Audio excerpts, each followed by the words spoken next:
नमस्कार विद्यार्थी मित्रों, आप सभी का इस चैनल में हार्दिक हार्दिक स्वागत।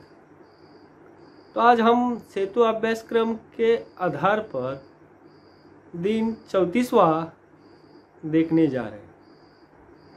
देखो, इस सेतु अभ्यासक्रम में हमें 34वें दिन में यह बताने की कोशिश की गई है कि यहाँ पर जो क्षेत्र दिया गया है, इस क्षेत्र में बताया कि श्रवण, भाषण एवं लेखन, ये जो तीन क्षेत्र बताए गए हैं, श्रवण, भाषण एवं लेखन, इन तीन क्षेत्रों के माध्यम से हमें यहाँ पर यह पढ़ाई करना है।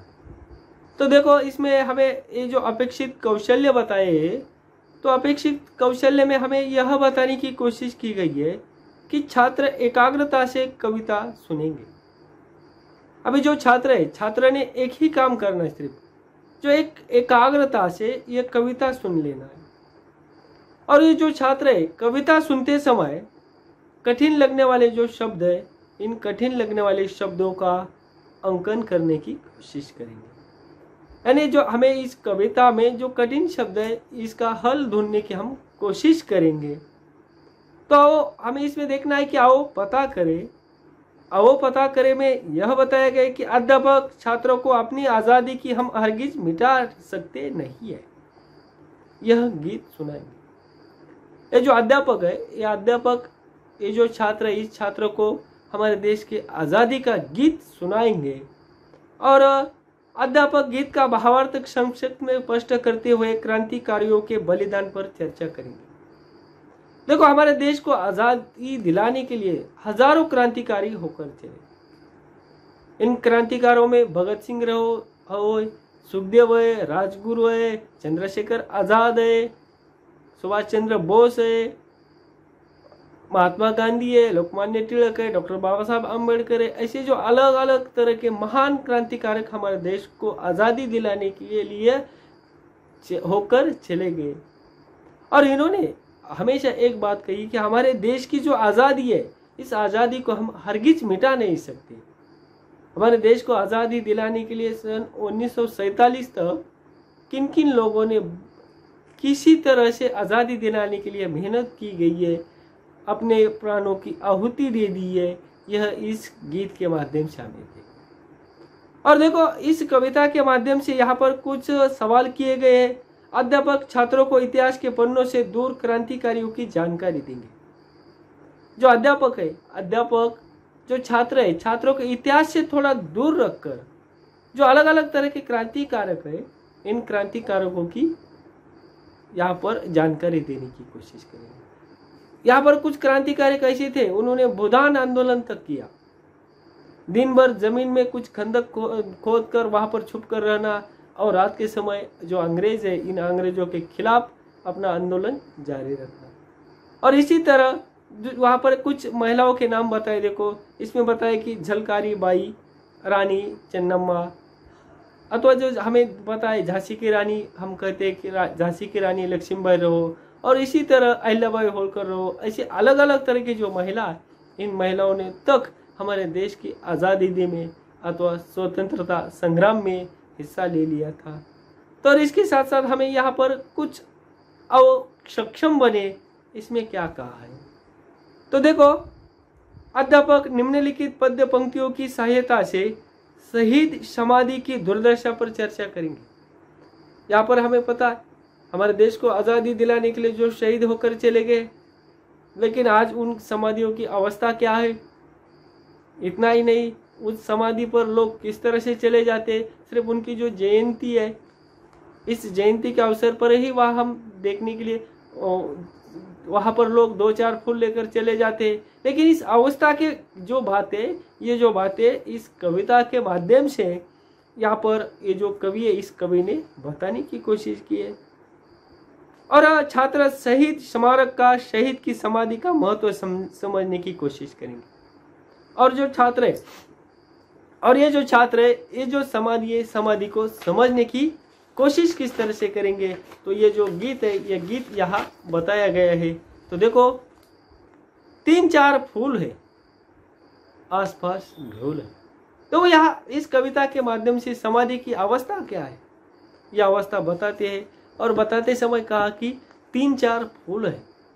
वो जो समाधि है, जो शहीद होकर चले गए, उनकी जो समाधि, उनकी जो पहचान कर कर बनाई रहती है, उनकी याद कर कर बनाई रहती है, उनके लिए वहाँ पर क्या देखा गया, तो 3-4 फूल है, आसपास धूल है, बांस है, बबूल है, घास के दुक्कुल है, वायु भी हिलोरे दे, फूक दे, चकोर दे, कब्र पर मजार पर यह दिया बुझे नहीं, यह किसी शहीद का पुण्य प्राण दान है।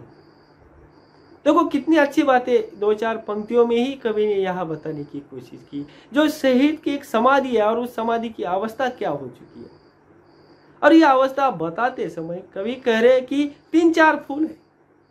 देखो जो समाधि है, उस समाधि पर सिर्फ कितने फूल बताए, 3-4 फूल है, और उस समाधि के आसपास धूल तक पड़ी हुई है, बांस है, बबूल है, बांस के जो पेड़ रहते हैं ना, और वो बांस के पेड़ है, बबूल के पेड़ तो हम सभी लोगों के परिचित है, बांस है, बबूल है, घास के दुकुल है, यानी वहाँ जो छोटी छोटी अलग अलग तरह की निकली हुई घास है, ये घास के भी दुकुल हमें देखने के लिए मिल रहे। वायु भी हिलोरे दे, जैसे हवा का झोंका आ जाता है और हवा के झोंकों के साथ साथ वो घास हिलोरे देती है, पेड़ के पत्तों हिल जाते हैं। इतना ही नहीं, फूक दे, चकोर दे। देखो वहाँ पर कोई कुछ भी दे सकता। आगे का कब्र पर मजार पर यह दिया पूजे नहीं। जो शहीदों की कब्र है, किसी की कब्र बनाई जाती है, किसी की समाधि बनाई जाती है, तो किसी का मजार बनाया जाता है। और यहाँ पर जो शहीदों ने देश को आज़ादी दिलाने के लिए जो जो सही कार्य किया, उस शहीदों की समाधि पर जो लगाया हुआ दीप है, ये दीप अथवा दिया कभी बुझना तक नहीं चाहिए, और यह किसी शहीद का पुण्य प्राण दान है। देखो ये पुण्य प्राण दान है, पुण्य प्राण दान। पुण्य तो तुम सभी लोगों को पता है, जैसे हम कहते हम हमारे हाथों से मानो कोई एक सही कार्य हुआ तो हमने बहुत पुण्य किया, ऐसा कहते हैं। लेकिन यह पुण्य अथवा जो भी नुकसान है अथवा जो बुराई है, हमें यहाँ जब तक हम जीवित है तब तक हमारे समझ में नहीं आ जाती। लेकिन जब मरने के बाद लोग कहते हैं इसने बहुत पुण्य किया था, इसीलिए वह स्वर्ग में चला गया, इसी ने बहुत गंदे गंदे कार्य किए थे इसीलिए उसे नरक मिला। लेकिन यहाँ यह जो शहीद है, शहीदों का पुण्य प्राण बताने की कोशिश की है। तो देखो इस कविता के माध्यम से हमें कुछ छोटी छोटी कृतियां पूर्ण करना है। तो पहली कृति है, देखो समाधि के आसपास क्या है मानो। जैसे ये जो पंक्ति बताइए, पद्य बताइए, पद्य की 2-4 पंक्तियां बताइए, इस पंक्तियों में ही हमें यहाँ पर सवाल का जवाब लिखना है। तो उसमें पहले बताया कि देखो समाधि के आसपास क्या है, तो हम सबसे पहले लिखेंगे 3-4 फूल है। नंबर 2 को लिखेंगे, उसके बाद आसपास धूल है। तो उसके बाद हम यह भी लिख सकते हैं बांस है, बबूल है, घास के दुकुल है। ऐसे हम पहली कृति पूर्ण कर सकते हैं। अब यहाँ देखो दूसरा एक सवाल किया है कि यह हिलोरे दे रहा है। अब देखो ये जो पद्य है, इस पद्य में एक वाक्य है कि यह डैश डैश हिलोरे दे रहा है। यहाँ पर कौन हिलोरे दे रहा है, इसका जवाब हम यहाँ देखने के बाद हमें पता चल रहा है कि वायु हिलोरे दे रहा है। तो यहाँ पर एक तीसरा सवाल किया गया है, कविता में आए शब्द युग्म ढूंढिए। देखो हम शब्द युग्म, ये जो शब्द किस तरह से होते हैं कि एक साथ, अर्थ तो अलग अलग है लेकिन उसका उच्चार एक साथ किया जाता है। जैसे हम कहते हैं खाना पीना, रोना धोना, और उसी तरह ये जो पंक्ति है या है, इस पंक्तियों में 3-4 ये शब्द युग्म है। तो देखो आओ अभ्यास करें। इसके बाद हमें बताया कि हम अभ्यास किस तरह से करें। देखो अध्यापक निम्नलिखित पंक्तियों की सहायता से देश की वर्तमान स्थिति पर चर्चा करेंगे। आज हमारा देश है, देश की वर्तमान स्थिति क्या है। आज हम देख रहे अलग अलग महामारियों से हम परेशान हो चुके, और यहाँ पर भी उसी तरह एक कवि ने एक वर्तमान स्थिति बताने की कोशिश की है। देखो पंक्तियाँ क्या है, झुम झुम बदलिया, चुम चुम बिजलियां, आंधियां उठा रही, हलचले मचा रही। लड़ रहा स्वदेश हो, यातना विशेष हो, क्षुद्र जीत हार पर यह दिया बुझे नहीं। यह स्वतंत्र भावना का स्वतंत्र गान है। देखो यहाँ एक बात बताइए कि इस कविता से वर्तमान स्थिति किस तरह से बताइए। जैसे कि समझो बारिश का माहौल हो, बारिश का मौसम है, उसमें बदलियां, बादल किस तरह से यहाँ पर बरसते हैं, झुम झुम बदलियां। उस दूसरी बात बताई चुम चुम बिजलियां, जैसे कि एक बादल बहुत आसमान में छाए हैं और उस समय बिजलियां किस तरह से चमक रहती है चुमते हुए। जैसे हम देखते हैं कि आसमान में जब बिजलियां चमकती है तो उसकी दशा किस तरह से होती है, तो वह किस तरह से चमकती है। इतना ही नहीं, वो आंधियां उठा सही, आंधियां उठा रही। देखो जो हवा तूफान है, ये आंधियां है, ये आंधियां किस तरह से यहाँ पर उठा रही है, हलचले मचा रही है। जैसे हमें भूचाल आ जाता है और भूचाल आ जाने के बाद जमीन जैसी पूरी हिलती है, उसी तरह जब ऐसी आंधियां आ जाती है, तूफान आ जाते हैं, तब यह तूफानों से पूरे पेड़ पन्ने अथवा इधर उधर हलचल मची रहती है। लड़ रहा स्वदेश हो, देखो हमारा देश स्वदेश लड़ रहा है और यात्रा विशेष हो। हमारे लिए कितनी भी कठिन परिस्थितियां हो अथवा कितनी भी तकलीफें क्यों न हो, फिर भी हम किसके लिए लड़ रहे हैं, स्वदेश के लिए लड़ रहे हैं। क्षुद्र जीत हार पर यह दिया बुझे नहीं। देखो यहाँ पर हमारी जीत हो अथवा या हार हो, हमारा ये जो दिया है, ये दिया कभी बुझना चाहिए क्या, नहीं बुझना चाहिए। और यह स्वतंत्र भावना का स्वतंत्र गान है। और यहाँ कभी यह कहते कि यह हमारी स्वतंत्र भावना है और इस स्वतंत्र भावना का यह एक स्वतंत्र गीत है। तो इनकी स्थिति किस तरह से बताई गई। यहाँ पर सवाल, एक पहला सवाल किया गया कि जो बादल है, इस बादलों की स्थिति किस तरह से, तो यह हम बताएंगे झुम झुम बादलिया, झुम झुम इनकी स्थिति हुई है। और बिजली कैसे हो रही है, चुम चुम बिजली, यह उसका एक जवाब होगा। तो यहाँ पर बताया कि यह लड़ रहा है, तो कौन लड़ रहा है, स्वदेश लड़ रहा है। और तीसरा सवाल है, चर्चा करें, यह स्वतंत्र भावना का स्वतंत्र गान है। देखो हर एक व्यक्ति की अलग अलग तरह की भावना होती है। जैसे आज़ादी मिली हमारे देश को, आज़ादी मिलने के लिए हर एक व्यक्तियों ने अपने अपने तरह से यहाँ पर आंदोलन किया। किसी ने हिंसात्मक किया, किसी ने रक्षात्मक किया। तो महात्मा गांधी जी का आंदोलन तो हमें देश की स्वतंत्रता के लिए पता था। जैसे हम इतिहास में अलग अलग तरह के जो नेता देखे, जैसे एक कोई ईंट का जवाब पत्थर से देते थे, तो कोई एक सत्याग्रह अथवा एक अनशन कर यहाँ पर अंग्रेजों के खिलाफ उन्होंने आंदोलन करने की कोशिश की है।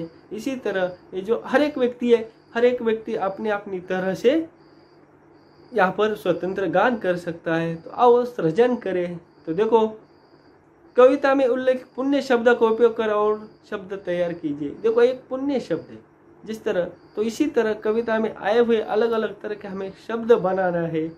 तो देखो यहाँ पर एक लिखना है, हमारे लिए बहुत ही महत्वपूर्ण दिया हुआ है कि दान का महत्व।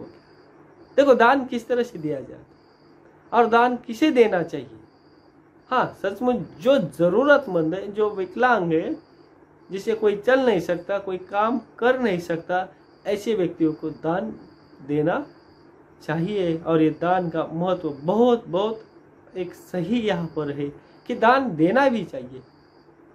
आज देखो, आज हमें 3 समय का भरपूर खाना मिल रहा है, लेकिन हमारे पड़ोस में कोई भूखे रो रहे हैं, भूखे सो रहे हैं, तो उन्हें हमें हमारे हिस्सों में से कुछ ना कुछ हिस्सा एक दान के स्वरूप में देना चाहिए। देखो दान आज हम अलग अलग तरह से, कोई कपड़ों का दान दे रहा है, कोई नेत्र दान दे रहा है, कोई देह दान दे रहा है, कोई किसी को रुपयों के बारे में दान दे रहा है, या कोई अनाज के बारे में अथवा कोई कुछ वस्तुओं के बारे में दान दे रहा है। दान, देखो दान देना ये श्रेष्ठ है, इसीलिए यहाँ पर अपने अपने तरह से हमें दान का महत्व हम लिख सकते हैं। इसके बाद है, आपके आसपास होने वाली शहीद की समाधि का ख्याल आप किस प्रकार से रखोगे। लिखिए, मानो हमारे पड़ोस में कोई देश के लिए शहीद हुआ, लड़ते लड़ते शहीद हुआ, हमारे देश का मानो कोई जवान शहीद हुआ है, उसकी जो समाधि बनाई हुई है हमारे पड़ोस में है, तो उस समाधि का हम ख्याल किस तरह से रखेंगे। ना उस पर घास निकलने देंगे, ना धूल, ना अथवा जो आंधी बारिश तूफान से हम उसको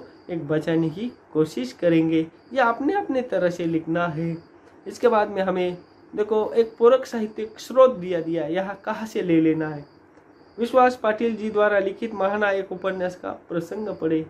जो अलग अलग तरह के उपन्यास है उसमें से हमें यहाँ एक उपन्यास का नाम दे दिया महानायक, और इस महानायक जो उपन्यास है इस उपन्यास के लेखक है जो विश्वास पाटिल है, और इस विश्वास पाटिल द्वारा हमें प्रसंग एक आध दूसरा प्रसंग यहाँ पर बताने की कोशिश। जैसे हम अलग अलग तरह की लड़ाइयाँ देख रहे हैं, देश के आज़ादी के लिए अलग अलग तरह की लड़ाइयाँ हो चुकी है, मानो एक आधी लड़ाई का हमें प्रसंग यहाँ पर बताना चाहिए। इसी तरह ये जो सेतु अभ्यासिका, इस सेतु अभ्यासिका में हमारा जो 34वां दिन था, इस 34वें दिन में हमें श्रवण वाचन भाषण लेखन के माध्यम से यहाँ कुछ अच्छी बातें बताने की कोशिश की है। तो हमारा ये वीडियो आपको अच्छा लगा तो ज़रूर सब्सक्राइब करने की कीजिए। तब तक के लिए शुक्रिया।